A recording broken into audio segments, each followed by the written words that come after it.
야당은 오히려 북핵 위협에는 안중에도 없는 듯합니다. 오로지 선거에만 집중하는 것이 아닌지 심히 우려스럽고 개탄스럽습니다. 냉정할 외교안보 정책에 감정이 앞서는 파티 정치이거나 선거를 앞둔 북풍 공작으로 진행되는 것이라고 간주하지 않습니다. 예, 이게 총선에 영향을, 근데 저는 개인적으로 뭐냐면, 지금 만약 개성공단이 이렇게 표시를 했다.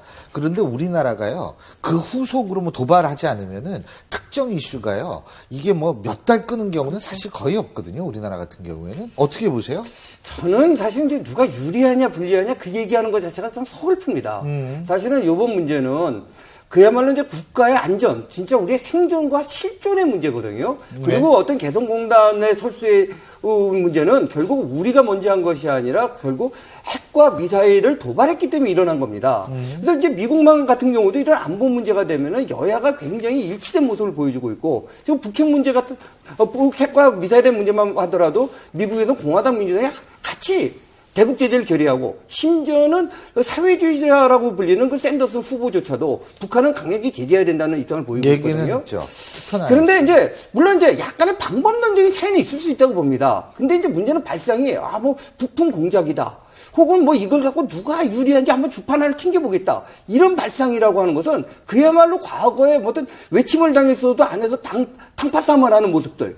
뭐 이런 것부터가 연상이 됩니다.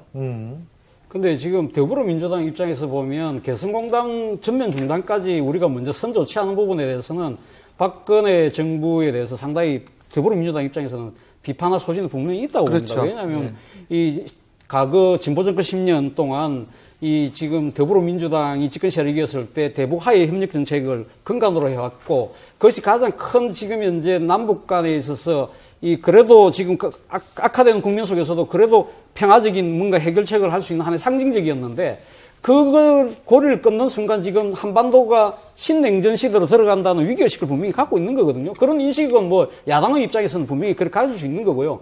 문제는 지금 이것이 그 총선에 어떤 영향을 미칠 것인가의 부분인데, 물론 새누리당 입장에서 보면 어떻게 보면 지금 뭐 그런 불리한 국면은 아니죠. 지금 뭐 보수표가 결집될 거고, 그래 되면 투표율도 올라갈 거고요. 그렇지만 그 새누리당도 마냥 이게 대해서 그렇게 뭐 즐기는 상황은 아닌 것 같습니다. 왜냐하면 2010년도 지방선거 때 오이사 조치, 그리고 이명박 대통령이 그때 용산 전역기념관까지 가서 천안함 폭침에 대한 북한의 책임을 강력하게 물었을 때 야당이 들고 놓았던 게 평화냐 전쟁이냐였지 않습니까? 맞습니다. 거기에서 지방선거에서 상당히 예. 참패를 했죠. 예. 그런 측면이 있기 때문에 여당도 지금 여기서는 오버해서는 안 된다. 나름대로 상당히 신중한 모드를 갖고 가는 것 같고요. 저는 제가 생각해 그건 잘하는 것 같고, 그리고 야당의 입장에서는 보면, 더불어민주당 입장에서는 보면 지금 이제 본인들 입장에서 경제 실정을 심판해야 될 이 프레임이 지금 안보 프레임으로 전환되면서 본인들이 사실은 이 이슈를, 선거 이슈를 갖고 갈 수 있는